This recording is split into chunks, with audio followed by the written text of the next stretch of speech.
आज तक रेडियो सुनता है सारा जहां।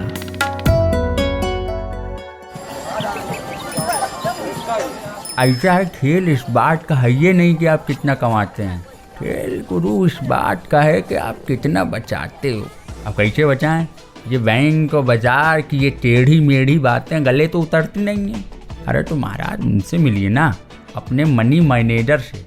आपके बटुए से जुड़ी हर सलाह एकदम मुफ्त। और शायरी सुनिए, पैसे से जुड़ा है कोई भी शक, आस्क बेझिझक। मनी मैनेजर, बात बचत की, हर शनिवार आज तक रेडियो पर। मान बनाओ, कत्ता ज़्यादा रखना। और सखी सैया तो खूब ही कमात हैं, महंगाई डायन खाए जात है। सखी सैया तो खूब ही कमात हैं, महंगाई डायन खाए जात है। गाना पुराना है लेकिन रिलेवेंट खूब है। महंगाई इन दिनों ऐसी समस्या बन चुकी है जिसका हल फिलहाल मिलता दिख नहीं रहा। नींबू से लेकर डीजल तक क्या महंगा नहीं है। और ये हाल सिर्फ यही नहीं है, करीब करीब पूरी दुनिया का है। अब जिस समस्या से आम आदमी इस हद तक परेशान है, जिसकी वजह से जेबें खाली हैं, हमने सोचा उसी समस्या पर क्यों ना आज बात की जाए। इस समस्या के कारण और निवारण पर भी बात हो। तो बस हाजिर है आज के मनी मैनेजर में। मेरा नाम है नितिन ठाकुर और आप सबका फिर से स्वागत है आज तक रेडियो पर। बात होगी आज महंगाई की। बात करने के लिए हमारे साथ हैं सर्टिफाइड पर्सनल फाइनेंस प्लानर और बिजनेस टुडे मैगजीन की सीनियर एडिटर टीना जैन कौशल। टीना, बहुत बहुत स्वागत है आपका। Thank you Nitin. तो आज के टॉपिक पर आए उससे पहले बिजनेस हेडलाइंस और उस पर टीना के कमेंट्स। पहली हेडलाइन है टीना, रिजर्व बैंक ने बीते थर्सडे एक सर्कुलर जारी किया। इसके मुताबिक आरबीआई ने बैंकों से कहा है कि वो ग्राहकों की सहमति के बिना क्रेडिट कार्ड जारी भी ना करें और ना उनके कार्ड्स को अपग्रेड करें। ऐसा हुआ तो जुर्माना लगेगा। साथ ही सर्कुलर में आरबीआई ने कार्ड जारी करने वालों और ग्राहकों से बकाया वसूली के लिए एजेंट्स को भेजकर डराने धमकाने वालों को सख्त मना किया है, ऐसा बिल्कुल भी ना करें। कितना अहम सर्कुलर है ये बहुत अहम सर्कुलर है नितिन, क्योंकि क्रेडिट कार्ड एक ऐसा लोन इंस्ट्रूमेंट है जो लोग ले तो लेते हैं पर समझ नहीं पाते कि इसके इम्प्लीकेशंस क्या हैं। तो अब आरबीआई ने साफ साफ बोला है कि आप किसी को उसकी बिना मर्जी के क्रेडिट कार्ड नहीं देंगे, और अगर कोई क्रेडिट कार्ड क्लोज करना चाहता है तो आपको उसको उसकी एप्लीकेशन के विदिन 7 डेज ही क्लोज करना पड़ेगा। ये इम्पॉर्टेंट है क्योंकि जो बैंक्स होते हैं, फाइनेंशियल इंस्टीट्यूशंस होते हैं, वो बहुत जल्दी कार्ड तो दे देते हैं, जब क्लोजर का नाम आता है तो बहुत लटका लटकी चलती है। तो अगर मैंने ये एप्लीकेशन दी है और मेरा बैंक ने क्लोज नहीं करा विदिन 7 डेज, तो मैं एज अ कंज्यूमर ये रेज कर सकती हूँ पॉइंट कि मैंने तो अप्लाई किया था बट कंपनी ने नहीं किया। तो मुझे एम्पावर कर दिया है कहीं आरबीआई ने as a customer, as a consumer. तो बहुत अच्छा निर्देश है। और साथ में आरबीआई ने ये भी बोला है कि अगर 7 दिन के अंदर नहीं करती है कंपनी आपके क्रेडिट कार्ड को बंद, तो हर दिन वो 500 रुपये की पेनल्टी भी लगाएगी। तो मेजर्स बहुत स्ट्रिक्ट लिए हैं इस बार आरबीआई ने। तो बिकॉज क्रेडिट कार्ड बहुत ही एक महंगा इंस्ट्रूमेंट है, अगर आपको ज़बरदस्ती दिया जाता है, फिर आपसे रिकवरी के लिए पीछे पड़ते हैं पर आपने मांगा नहीं था, तो आप इन रूल्स को अपने हित के लिए यूज़ कर सकते हैं अब। अच्छा फैसला है, बिल्कुल। सेकंड हेडलाइन है, देश के सबसे बड़े बैंक एसबीआई ने MCLR यानी कि marginal cost of fund based lending rate, इसमें 0.1% की बढ़ोतरी की है। इससे लोगों की आर्थिक सेहत पर क्या असर पड़ेगा टीना? सबसे पहले असर पड़ेगा होम लोन रेट्स पे। तो आरबीआई ने 2019 में एक डायरेक्टिव इशू किया था कि जो भी नए बैंक होंगे वो रेपो रेट से लिंक्ड होंगे, और जो अभी एग्जिस्टिंग लोन्स हैं वो MCLR पे ही लिंक्ड होंगे। अब MCLR से उन्होंने रेपो रेट पे इसीलिए करा था क्योंकि बैंक आरबीआई तो अपने रेट कम कर देती थी बट बैंक आगे नहीं बढ़ा रहे थे। तो बैंक ने कहा MCLR को छोड़ के अब आप रेपो रेट पे आ जाओ। तो अभी 2 तरह के रेट चल रहे हैं, MCLR भी और रेपो रेट भी। अब जो SBI और अदर बैंक्स ने कम किए हैं वो MCLR रेट कम किया है। तो अगर आपने 2019 से पहले लोन ले रखा है तो आपका इस महीने सीधे सीधे होम लोन, पर्सनल लोन जो भी उस रेट से MCLR से लिंक्ड है वो भर जाएगा। जो रेपो रेट से लिंक्ड है उनका शायद अगली मॉनेटरी पॉलिसी में बढ़ेगा, पर बढ़ेगा ज़रूर, क्योंकि आरबीआई ने साफ साफ संकेत दे दिया है कि इन्फ्लेशन हाई है और अगले मॉनेटरी पॉलिसी में वो इंटरेस्ट रेट बढ़ा सकते हैं। मतलब अब धीरे धीरे महंगाई का असर दिखेगा कर्ज पर। ये बुरी खबर है। तो तीसरी हेडलाइन है, आईएमएफ ने वित्त वर्ष 2022-23 के लिए भारत के जीडीपी अनुमान को 80 बेसिस पॉइंट से घटा दिया है, 8.2% कर दिया है। और जनवरी में IMF ने 9% ग्रोथ का अनुमान लगाया था। तो अब इससे क्या संकेत मिलते हैं? सीधे सीधे इन्फ्लेशन का असर यहाँ पर भी दिखाई दे रहा है, क्योंकि रूस और यूक्रेन की वॉर के कारण काफ़ी सप्लाई डिस्ट्रप्शन हो गया है। हम देख ही रहे हैं कि कच्चा तेल के भाव में कितनी बढ़ोतरी हो गई है। तो यही कारण है कि आगे का जो प्रोडक्शन है वो थोड़ी उतनी जितनी एक्सपेक्टेड लाइंस पे थी, रिकवरी जितनी एक्सपेक्टेड लाइंस पे थी उस पर थोड़ी कमी आ गई है। और मेन कारण क्रूड ऑयल ही है कहीं। तो हमने देखा RBI ने भी पिछले मॉनेटरी पॉलिसी में इसको करेक्ट किया है, ग्रोथ रेट को, तो उसी के चलते IMF ने भी अब करेक्ट किया। ये एक जनरल ट्रेंड बन गया है अब। बहुत शुक्रिया टीना। और अब जो है अपने टॉपिक पर लौटते हैं। और वैसे तो आपने ध्यान दिया होगा कि 3 हेडलाइंस थी, जिनमें से 2 में हम महंगाई की बात कर रहे थे और टॉपिक भी यही है। आप तो मार्केट को बहुत क्लोजली देखती रहती हैं। सबसे पहले मुझे बताइए कि ये जो महंगाई का ट्रेंड है ये क्यों ऐसा बना हुआ है, कब तक ये सिचुएशन रहेगी? ठीक है, आप भविष्यवक्ता तो नहीं है, फिर भी आपका गणित क्या कहता है? नितिन, मुझे तो लगता है कि ये सिचुएशन थोड़े टाइम तक शॉर्ट टू मीडियम टर्म बनी रहेगी, क्योंकि RBI की अगर हम मॉनेटरी पॉलिसी को ढंग से सुने तो उन्होंने सीधा सीधा संकेत यही दिया है कि वो अब इन्फ्लेशन को प्रायोरिटी देंगे ग्रोथ के ऊपर। तो उन्होंने जो अपना स्टैंस था वो हॉकिश कर दिया है। इसका मतलब है वो आगे इंटरेस्ट रेट बढ़ाएंगे। तो कहीं जो RBI जो हमारी गवर्निंग बॉडी है वो काफ़ी टाइम तक इन्फ्लेशन को इग्नोर करते हुए उन्होंने इंटरेस्ट रेट नहीं बढ़ाए थे। बट जब देश के सबसे बड़े बैंक से ये संकेत आता है तो समझ में आता है कि इन्फ्लेशन अभी थोड़े टाइम तक तो रहेगा ही। और रूस, यूक्रेन, कोविड, ये सब ना एक यूनिक सिचुएशन पैदा कर दी है, क्योंकि कोविड के कारण सप्लाई डिस्ट्रप्शन हो गया। वहीं आपकी डिमांड जब ये लॉकडाउन लगा, डिमांड कम हो गई। लॉकडाउन खुला तो लोग जिसे कहते हैं शॉपिंग के लिए आ गए और उनको दोबारा डिमांड बढ़ गई है। तो कहीं ना ये सप्लाई और डिमांड का मिसमैच हो गया है मार्केट में। तो अभी हम फिर से सुन रहे हैं कोविड केसेस बढ़ रहे हैं, तो हम स्थिरता की तरफ बढ़ रहे थे, दोबारा हम उसी तरफ वापस जा रहे हैं। तो मुझे नहीं लगता कि कुछ शॉर्ट टर्म या मीडियम टर्म में हमें कुछ समाधान है। थोड़ा रुक के ही हमें देखना पड़ेगा कि ये इन्फ्लेशन रेट किस तरफ जाते हैं। नहीं, आपने कुछ कारण तो बताए जिनकी वजह से महंगाई बढ़ती है या बढ़ रही है, लेकिन मुझे तो याद नहीं आ रहा है कि महंगाई कभी घटी भी हो। वो कब होगा? वो क्या माहौल होता है जिसमें रेट गिर जाते हैं, सब सस्ता हो जाता है और सब ऐसे एकदम पिंक पिंक दिखता है? होता कब है वो? वो तभी होता है जब आपका डिमांड और सप्लाई का एकदम परफेक्ट मैचिंग हो। पर मुश्किल होता है। पर हमने देखा पिछले सालों में जैसे 3-4 के रेंज के अंदर थी। जब 6 को क्रॉस हो जाती है ना, अगर 4 से नीचे चली जाए या 6 से ऊपर चली जाए, तब RBI कहती है कि थोड़ा घबराने की वाली बात है, थोड़ा हमें अब कॉशियस होना पड़ेगा। 3 से 4 इन्फ्लेशन बढ़ती रहे कोई फ़र्क नहीं पड़ता, क्योंकि आपकी इनकम भी तो बढ़ती है कहीं, तो आपका वो मैचिंग होती रहती है। अब इनकम ना बढ़े उस रेट पे और इन्फ्लेशन 7% बढ़ जाए तो मुश्किल है। पता नहीं जी किस दौर में ऐसा हुआ था जब इनकम ज़्यादा बढ़ी और महंगाई कम। लेकिन हमने पहले के अपने एपिसोड्स में बजट प्लानिंग पर बात की है, और अब जिस तरह की होलसेल इन्फ्लेशन है 14% या रिटेल इन्फ्लेशन 6% से ऊपर है, उसे देखते हुए एक आम परिवार को, एक आम इंसान को अपनी बजट प्लानिंग किन बातों को फोकस में रखकर करनी चाहिए? यानी बस ये है कि जो ये माहौल चल रहा है महंगाई का, इसमें बजट का प्लानिंग कैसे की जाए, इस पर आपकी क्या सलाह है? तो बजट प्लानिंग अगर करनी है तो सबसे पहले हमें अपना एक बजट तैयार करना पड़ेगा। नितिन, हम अपनी दादी या नानी को याद करें तो हम देखते थे, मुझे तो याद आता है कि वैसे इस महंगाई में दादी नानी याद तो खूब आ रही है। तो वो हर रात को ना कॉपी पेंसिल लेके बैठती थी और लिखती थी कि क्या क्या खर्च हुआ।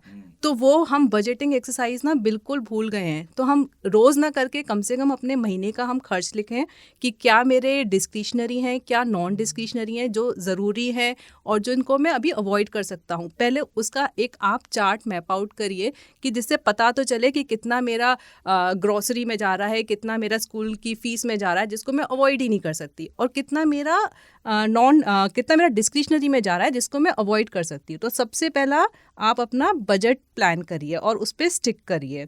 दूसरा मैं कहूँगी कि आप अपना देखिए आपके पास डेट कितना है, क्योंकि ये अगर आप ऐसा होता है कि लोग क्रेडिट कार्ड पे खर्च करना स्टार्ट कर देते हैं इस टाइम पे कि थोड़ा चलो मिसमैच हो रहा है, थोड़ा सा ये मैं क्रेडिट कार्ड स्वाइप कर देता हूँ, चल जाएगा। पर धीरे धीरे अगर आपने एक भी क्रेडिट कार्ड का डिफ़ॉल्ट किया, इंटरेस्ट रेट इतना हाई होता है कि आप एक डेट के सर्कल में फंस जाते हो। तो आपको वो अवॉइड करना है कि हमें डेट में नहीं जाना है, हमें जो भी लोन्स हैं वो पे ऑफ करने हैं। और सबसे ज़्यादा इम्पॉर्टेंट पॉइंट है, बहुत ही आसान है, स्मार्ट शॉपिंग करिए। जैसे कि हम जाते हैं, हम ब्रांडेड नेम्स के पीछे भागते हैं, तो अभी थोड़े टाइम के लिए अगर थोड़ा दिक्कत हो रही है तो ब्रांडेड चीज़ों के पीछे मत भागिए। आजकल प्राइवेट लेबल ब्रांड्स बहुत चल रहे हैं, जो ये रिटेल आउटलेट्स हैं अपने ही ब्रांड निकाल देते हैं, तो उन ब्रांड में अच्छी क्वालिटी होती है और थोड़े कम भी होते हैं। तो थोड़ी स्मार्ट शॉपिंग भी करिए, इससे आप अपने बजट को अच्छी तरीके से पकड़ पाएंगे। मतलब जो आपके काम का है वही खरीदें, है ना। सिर्फ मार्केट में गए हैं तो कुछ खरीदना है ये ना करें। लेकिन आपने अभी ना डिस्क्रिशनरी और नॉन डिस्क्रिशनरी ये दो भाग में बांटा था एक्सपेंसेस को, ये थोड़ा सा इलेबोरेट कीजिए, क्या है? जैसे नॉन डिस्क्रिशनरी है, मतलब जो बहुत ही ज़रूरी हैं, आपका रेंट है, आपका ग्रॉसरी बिल है, आपके बच्चों की स्कूल फीस है, यूटिलिटी बिल्स रोटी है। कपड़ा मकान। रोटी कपड़ा मकान, सीधे सीधे अगर मैं बोलूँ तो रोटी कपड़ा मकान को आपको खर्च करना ही करना है, ठीक है, उसमें आप कुछ नहीं कर सकते। अब नॉन डिस्क्रिशनरी है, डिस्क्रिशनरी आइटम्स हैं, जैसे कि आप लग्जरी आइटम पे खर्च करना चाहते हो कि एक मुझे स्मार्ट वॉच लेनी है, तो मत लीजिए अभी, जब थोड़ी स्थिति ठीक हो जाए तब ले लीजिएगा। आप ट्रैवल पे जाना चाहते हैं, मत जाइए अभी। शॉपिंग करनी है, एक बड़ी अच्छी ड्रेस पसंद आई है, मत करिए अभी, थोड़े टाइम बाद जाइए। तो ये चीज़ें हैं जिनको आप थोड़ा डिले कर सकते हैं। मैं नहीं कह रही कि अपने शौक मारिए और मत करिए कुछ भी, बट सिचुएशन के हिसाब से थोड़ा रीएडजस्ट कर लीजिए। और सेविंग्स के बारे में क्या ख्याल है? क्या ऐसे दौर में सेविंग्स यदि थोड़ी कम भी हो तो चलेगा? सेविंग्स आपको कम नहीं करनी चाहिए। सबसे पहले आप अपने जो एक्सपेंसेस हैं कहाँ कहाँ कम हो सकते हैं वो देखिए। सेविंग्स तो मैं कहूँगी बिल्कुल लास्ट रिजॉर्ट है, जब आपसे बिल्कुल मैनेज नहीं हो रहा बजट। क्योंकि नितिन क्या होता है, हम सेविंग्स कम करते हैं, हम इन्वेस्ट कम करते हैं, और आपके जो लॉन्ग टर्म गोल्स हैं वो कहीं सफर हो जाते हैं। तो कहीं आपका रिटायरमेंट का टाइम आपको फिर भारी पड़ेगा, फिर आपके बच्चे की पढ़ाई के लिए पैसे कम पड़ेंगे। तो ये एक सोल्यूशन नहीं है, ये एकदम लास्ट सोल्यूशन है। जब कुछ नहीं हो सकता तो फिर यही करना पड़ेगा। अच्छा, और अभी आपने जैसे कहा कि सेविंग्स तो करनी चाहिए और इन्वेस्टमेंट कम कर देते हैं, वो नहीं करना चाहिए, तो ऐसे महंगाई के दौर में कहाँ इन्वेस्ट करें कि ज़्यादा रिटर्न मिले, क्योंकि अब तो ज़्यादा ज़रूरत है। जी बिल्कुल। जैसे मैं अभी एफडी के रेट देखूं तो एसबीआई की 1 ईयर एफडी केवल 5% दे रही है, और हमारा रिटेल इन्फ्लेशन हो गया 7%। तो सीधे सीधे जो मेरा रिटर्न है ना वो नेगेटिव में चला गया। 2% मुझे नेगेटिव रिटर्न मिल रहा है। अगर मैंने 1 लाख की एफडी आज करी तो मुझे इन्फ्लेशन को अगर मैं अकाउंट में लेती हूँ तो मुझे 98,000 ही मिल रहे हैं। मेरी परचेजिंग पावर ऑफ मनी कम हो गई है। इससे तो मतलब खा पी कर खत्म कर दें उस पैसे को आज, इससे तो बढ़िया ये है बिल्कुल। परचेजिंग पावर कम है, आज खा लीजिए उस पैसे को। बट मार्केट में कुछ इन्फ्लेशन बीटिंग इंस्ट्रूमेंट्स भी हैं, हम वहाँ इन्वेस्ट कर सकते हैं। सबसे अच्छा जो रिटर्न देता है वो ईपीएफ है 8.1%। तो वॉलंटरी कंट्रीब्यूशन आप बढ़ा सकते हो। 12% आप ऑलरेडी दे रहे होंगे अपनी एम्प्लॉयर कंट्रीब्यूशन का, बट सरकार कहती है अगर आपको बढ़ाना है तो वॉलंटरी कंट्रीब्यूशन कर दो। पीपीएफ आपको अच्छा रिटर्न दे रही है 7.1%, कहीं ना कहीं आपका इन्फ्लेशन बीट हो रहा है उससे। सुकन्या समृद्धि स्कीम है 7.6% दे रही है।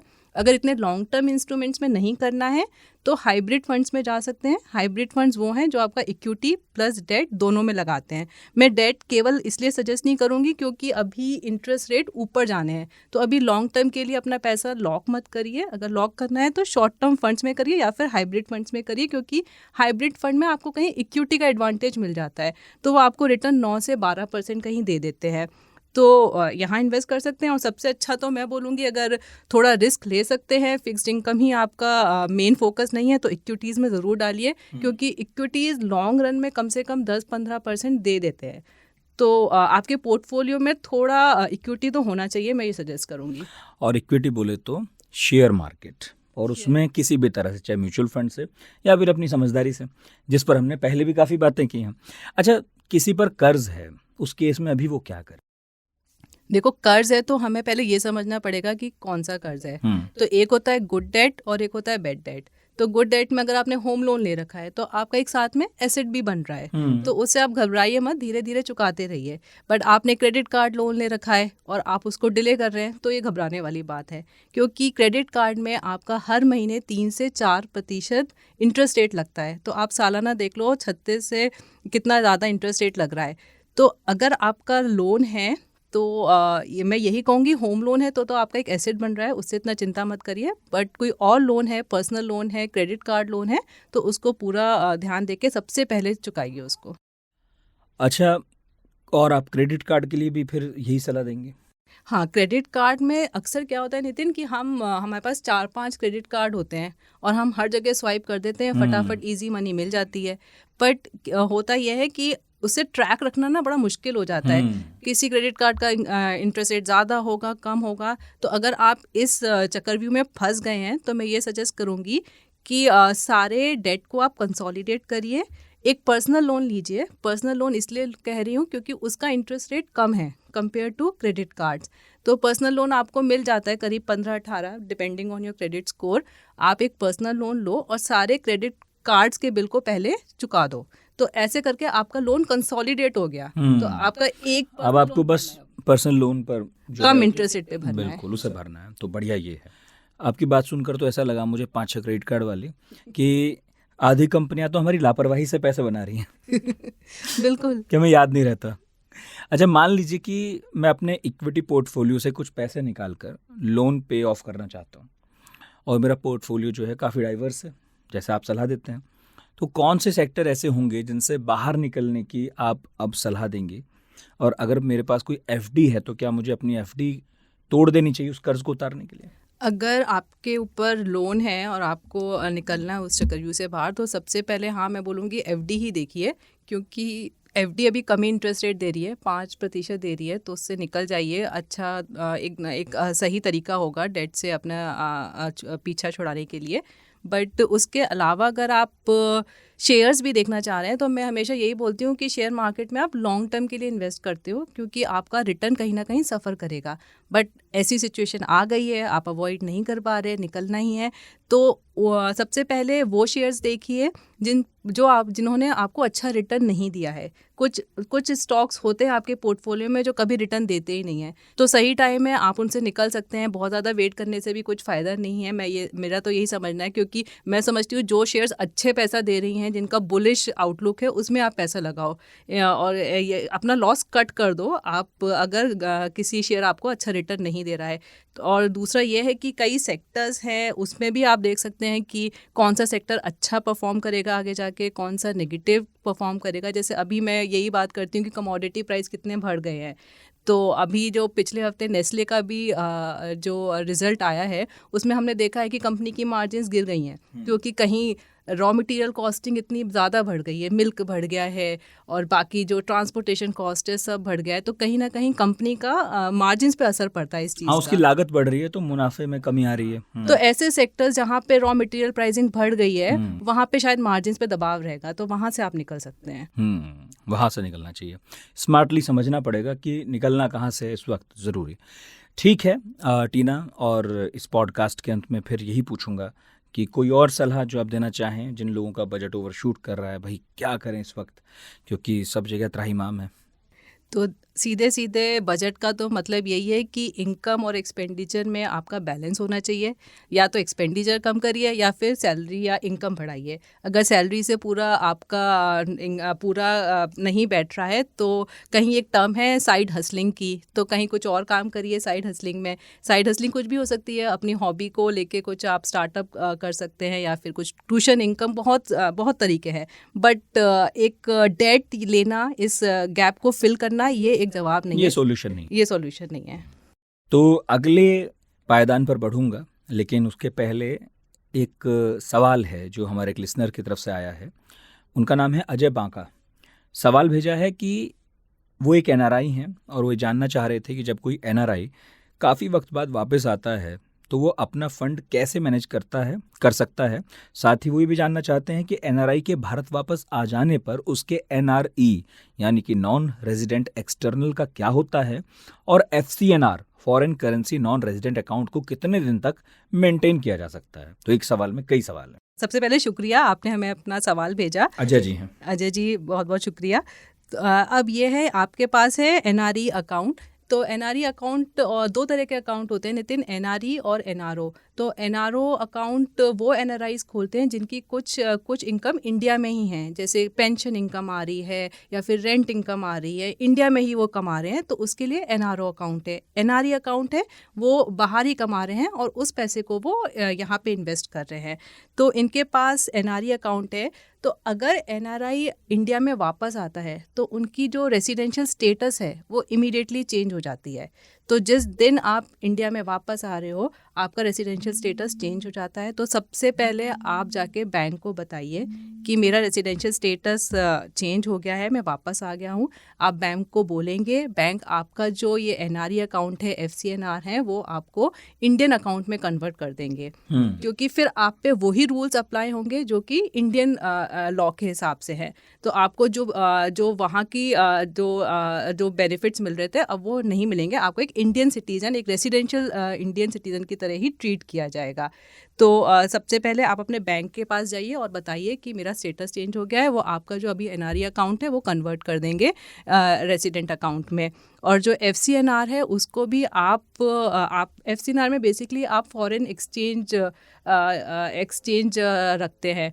तो अगर फिर आपको बैंक एक सहूलियत देती है कि आप उसको कंटिन्यू कर सकते हैं, आप रेसिडेंट फॉरेन एक्सचेंज अकाउंट में अपना पैसा कर लीजिए। तो एनआरआई से आपको वही फैसिलिटी मिल सकती है, बट रेसिडेंट अकाउंट में आप कन्वर्ट कर सकते हैं। जैसे मैं रेसिडेंट इंडियन हूँ तो मेरे पास भी एक प्रोविज़न है कि मैं फॉरेन एक्सचेंज अपने पास रख सकती हूँ। तो बस वो प्रोविज़न उनको बैंक को बताने हैं कि मेरा रेसिडेंशियल स्टेटस चेंज हो गया, बैंक अपने आप आपको कन्वर्ट कर देगी। बिल्कुल, मुझे उम्मीद है अजय बांका साहब की जो क्वेरी थी वो काफ़ी हद तक उसको समाधान मिला होगा।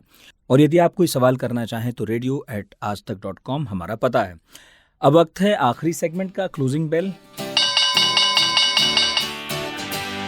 तो टीना बताइए, इस हफ्ते किन बातों पर, खबरों पर, बाजार की हलचलों पर नज़र रखें ताकि इतनी सारी जो बात हमने की बजट बनाए रखने की वो ना बिगड़े? तो सबसे पहले न्यूज़ है कि रिलायंस का रिज़ल्ट आना है अगले हफ्ते। बड़ी खबर है क्योंकि रिलायंस का मार्केट कैप सबसे बड़ी कंपनी है, मार्केट कैप सबसे ज़्यादा है, करीब 18 लाख करोड़ का। तो कहीं मार्केट का रुख रिलायंस का शेयर डिसाइड करता है। और जो रिलायंस का शेयर कहा यही जा रहा है कि रिज़ल्ट अच्छे एक्सपेक्टेड हैं, क्योंकि रिलायंस रिटेल जो बिज़नेस है वो काफ़ी अच्छा कर रहा है। One of the growth drivers कहा जा रहा है रिलायंस के लिए। तो रिलायंस के नतीजों पर एक पक्का नज़र बनाने वाली बात है। आप उस पर देखिए, अगले हफ्ते आने का पूरा संयोग है। क्योंकि रिज़ल्ट का सीज़न चल रहा है। दूसरा इम्पॉर्टेंट रिज़ल्ट है HUL का, अगेन FMCG कंपनी है और थोड़ा अभी दबाव है FMCG कंपनीज़ में क्योंकि रॉ मटेरियल प्राइसेस बढ़ चुका है। जैसा कि हमने देखा, नेस्ले का रिज़ल्ट पिछले हफ्ते आया है, कहीं उसकी मार्जिन 3% गिरी है। तो HUL का क्या डायरेक्शन रहेगा, कितना प्रेशर है या फिर कितना प्रॉफिटेबिलिटी में क्या असर पड़ा है, ये भी नज़र रख सकते हैं आप अगले हफ्ते में। और इसके अलावा जैसा टीना ने कहा कि महंगाई का महीना है और ये महीना जो है 2-3 महीने और भी खिंच सकता है। तो अपने जो खर्चे हैं उन पर थोड़ा लगाम लगाइए। यही सबसे बड़ा मंत्र है बजट ठीक रखने के लिए। बहुत बहुत शुक्रिया टीना आपका। Thank you Nitin.